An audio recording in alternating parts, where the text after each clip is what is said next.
ശരിക്കും ഓണാട്ടുകര എള്ളിനിപ്പോൾ ഭൗമസൂചിക ലഭിച്ചു. അതാണ് അതിൻ്റെ ഈ വർത്തമാനകാല സാഹചര്യത്തിൽ നിന്ന് ചിന്തിക്കുമ്പോൾ അതിൻ്റെ ഏറ്റവും വലിയ പ്രാധാന്യം. ഓണാട്ടുകര എള്ളിന് ഭൗമസൂചിക ലഭിച്ചു.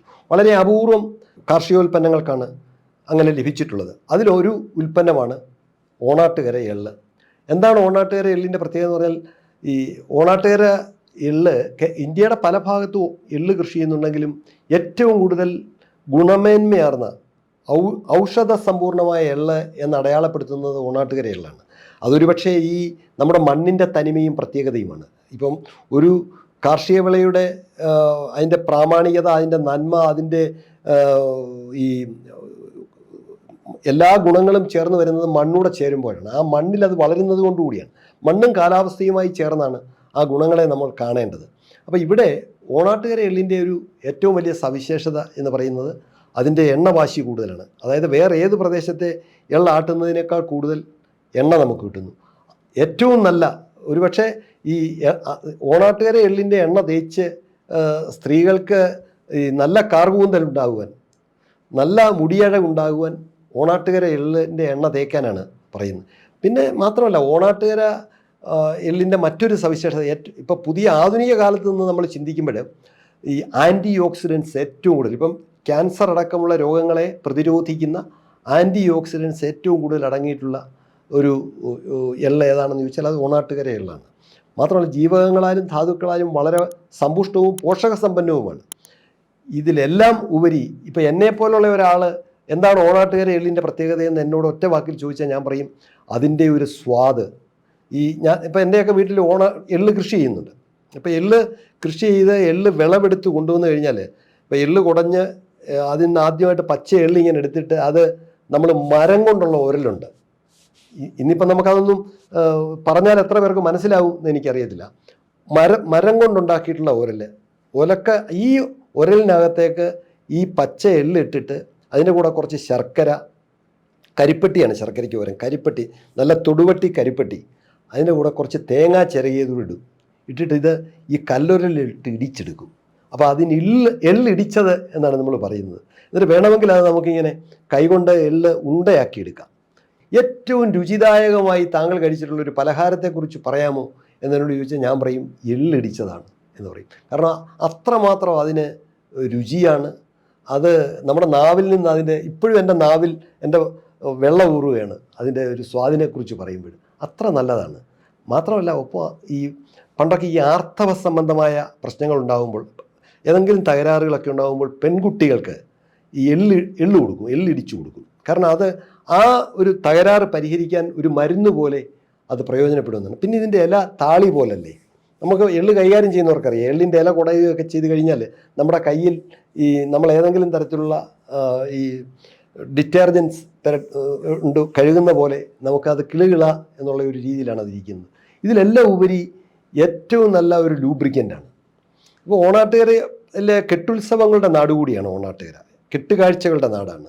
ഇപ്പോൾ തേരും കുതിരയും അതുപോലെ തന്നെ ധാരാളമായി കാളയും കതിരുകാളയും ഒക്കെ ആയിട്ട് കെട്ടുത്സവങ്ങളുടെ നാട് എന്ന് തന്നെ ഓണാട്ടുകരയെ വിശേഷിപ്പിക്കാം. അവിടെ അമ്പരചുംബികളായ ഈ തേരും കുതിരയും ഇങ്ങനെ വലിച്ചുകൊണ്ട് പോകുമ്പോൾ അതിന് ടൺ കണക്കിന് ഭാരമാണ്. അത് ചക്രങ്ങൾ, അതായത് ചാടുകൾ കൊണ്ട് വടം കെട്ടി വലിച്ചാണ് ഇത് പോകുന്നത്.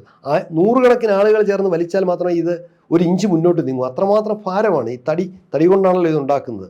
അപ്പോൾ ഈ അമയിപ്പുകൾ ഇങ്ങനെ വലിച്ചുകൊണ്ട് പോകുമ്പോൾ ഇതിന് ഇത് കണ്ടത്തിൽ കൂടെയൊക്കെയാണ് വലിച്ചുകൊണ്ട് പോകുന്നത്, പുരയിടത്തിൽ കൂടിയൊക്കെ, അല്ലാതെ ടാറിട്ട റോഡിലൂടെ അല്ലല്ലോ. അപ്പോൾ ആളുകളുടെ കായികമായ വലിയൊരു ക്ഷമത കൂടിയാണ്. അപ്പം നമ്മുടെ ഈ പ്രദേശത്ത് എള്ള് കൃഷി കൂടുന്നതിനൊരു കാരണം, അല്ലെങ്കിൽ ഇത് കൊണ്ടുവന്നതിനും ഒരു സാഹചര്യമുണ്ട്. അത് ഈ ബുദ്ധമത പാരമ്പര്യം ഈ നമ്മുടെ ഓണാട്ടുകര പ്രദേശത്തിനുണ്ടായിരുന്നു എന്നാണ് പഴമക്കാർ പറയുന്നത്. അതിന് ഒരുപാട് തെളിവുകളുണ്ട്. കാരണം ഈ ഇപ്പോൾ മാവേലിക്കരയിലെ ബുദ്ധപ്രതിമ, പള്ളിക്കൽ പുത്രച്ചൻ എന്ന് പറയുന്ന, അതുപോലെ തൃക്കുന്നപ്പുഴയിലെ ശ്രീമൂലവാസം, ഈ ഒരു തീരദേശ ബെൽറ്റ് ചേർന്ന് നമ്മളുടെ ഈ പ്രദേശം ഒരു പഴയ, മാത്രമല്ല ഈ തേരും കുതിരയും പോലെയുള്ള ഈ അമയിപ്പുകൾ പോലും ഈ പഗോഡയോട് ഏതാണ്ട് സാദൃശ്യമുള്ളതാണ്. ബുദ്ധ ജീവിതത്തിലെ അവരുടെ ആഘോഷങ്ങളിലെ പഗോഡയ്ക്ക് തുല്യമാണ്, അല്ലെങ്കിൽ അതിനോട് ഏതാണ്ട് സാമ്യം പുലർത്തുന്നതാണ് നമ്മുടെ കെട്ടുകാഴ്ചകൾ. അപ്പോൾ ഇതെല്ലാം കൂടി ചേർത്ത്, അതുപോലെ തന്നെ നാട്ടുവൈദ്യം. ഇപ്പം നമ്മുടെ നാട്ടിൽ ഇപ്പോൾ ഈ ഓണാട്ടുകര പ്രദേശത്ത് ഏറ്റവും കൂടുതൽ നാട്ടുവൈദ്യന്മാരുണ്ടായിരുന്ന ഒരു പ്രദേശമാണ്.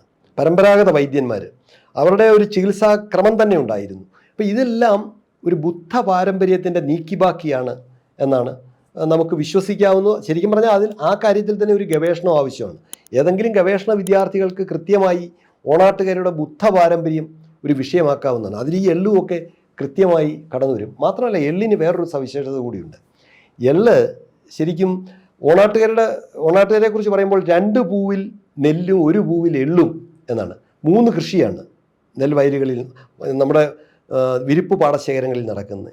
അപ്പം വിരിപ്പ്, മുണ്ടകൻ, പുഞ്ച എന്ന് പറയുന്നത് ഇവിടെ എള്ളാണ്, 3ാമത്തെ വിള. അത് ഏതാണ്ട് ഡിസംബർ, ജനുവരി, ഫെബ്രുവരി മാസമാണ് എള്ള് കൃഷിയുടെ കാലം. അപ്പോൾ എള്ള് ഒരു കുടുംബ കൃഷിയാണ്.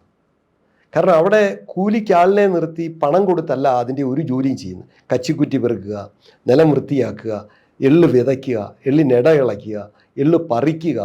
എള്ള് പറിക്കുക എന്നൊക്കെ പറഞ്ഞു കഴിഞ്ഞാൽ സൂര്യൻ ഉദിക്കുന്നതിന് മുമ്പേ എള്ള് പറിച്ചെടുക്കണം. കാരണം സൂര്യൻ ഉദിച്ചു കഴിഞ്ഞാൽ ഇതിൻ്റെ കത്തിക്ക പൊട്ടിയിട്ട് ഈ എള്ള് മുഴുവൻ പാടത്ത് ഉതിർന്നു വീഴും. അങ്ങനെ വീഴാതിരിക്കണമെങ്കിൽ സൂര്യൻ ഉദിച്ചുയരുന്നതിന് മുമ്പേ നമ്മൾ നേരം പരപരാ വിളക്കുന്നതിന് മുമ്പേ പോയി എള്ള് പറിക്കും. അപ്പോൾ ഈ അതിൻ്റെ ഇല കുടഞ്ഞെടുക്കുക, അത് വെയിലത്ത് വെച്ച് ഉണക്കി അതിൻ്റെ എള്ളെടുക്കുക, എന്നിട്ട് അത് കൊഴിച്ചെടുക്കുക. ഇങ്ങനെ ഈ ജോലികൾ മുഴുവൻ ചെയ്യുന്നത് കുടുംബത്തിൽ എല്ലാവരും കൂടെ ചേർന്നാണ്. അപ്പോൾ ഈ നെൽകൃഷിയിൽ എന്തെങ്കിലും ഒരു നഷ്ടം സംഭവിച്ചാൽ അത് നികത്തുന്നത് ശരിക്കും പറഞ്ഞാൽ ഈ എള്ള് കൃഷിയിലൂടെയാണ്. അപ്പോൾ എള്ള് ഒരു ബോണസ് കൃഷിയാണ്.